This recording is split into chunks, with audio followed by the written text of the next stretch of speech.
இப்ப நாங்க எங்க அம்மா வீட்டுக்கு கிளம்பிட்டு இருக்கோம். சில வாரங்களாவே எங்க அம்மாவுக்கு உடம்பு சரியில்ல. அவங்கள பக்கத்துல இருந்து பார்த்துக்கணும்னு ஆசைதான். ஆனா, பசங்களுக்கு ஸ்கூலு, எக்ஸாமு, ஹஸ்பண்டுக்கு சாப்பாடுன்னு பல தடைகள் இருக்கு. சரின்னு அவங்களையாவது இங்க வர சொன்னா, அதெல்லாம் சரிப்பட்டு வராதுன்னு ஏதேதோ காரணம்லாம் சொல்லி சமாளிச்சுடுறாங்க. இத்தனைக்கும் என் ஹஸ்பண்டுக்கு நான் சொந்த தாய்மாமா பொண்ணு தான். ஆனா எங்க அம்மா எங்க வீட்டுக்கு வர்றதுக்கே கௌரவம் பார்க்குறாங்க. இன்னைக்கு சாட்டர்டே பசங்களுக்கு 2 டேஸ் லீவு. அதனால ஒரு 2 டேஸ் பக்கத்துல இருந்து அவங்களுக்கு ஏதோ நம்மளால முடிஞ்ச ஹெல்ப்ப பண்ணலான்னு கிளம்பிட்டோம். பெரியவங்களுக்கு நான் வைக்கிற ரெக்வெஸ்ட் என்னன்னா, கொஞ்சமாவது உங்கள பத்தியும், உங்க ஹெல்த்த பத்தியும் அக்கறைப்படுங்க.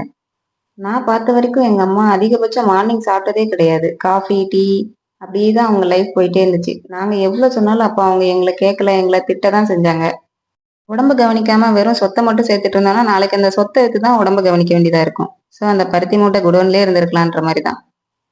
உங்க பசங்கள பொறுத்தவரைக்கும் உங்க ஆரோக்கியம் தான் பெரிய சொத்தே. நீங்க எதுவுமே சேர்த்து வைக்கலனா கூட பரவால்ல. அட்லீஸ்ட் உங்க உடம்பையாவது நல்லா பார்த்துவாங்க. வரட்டா?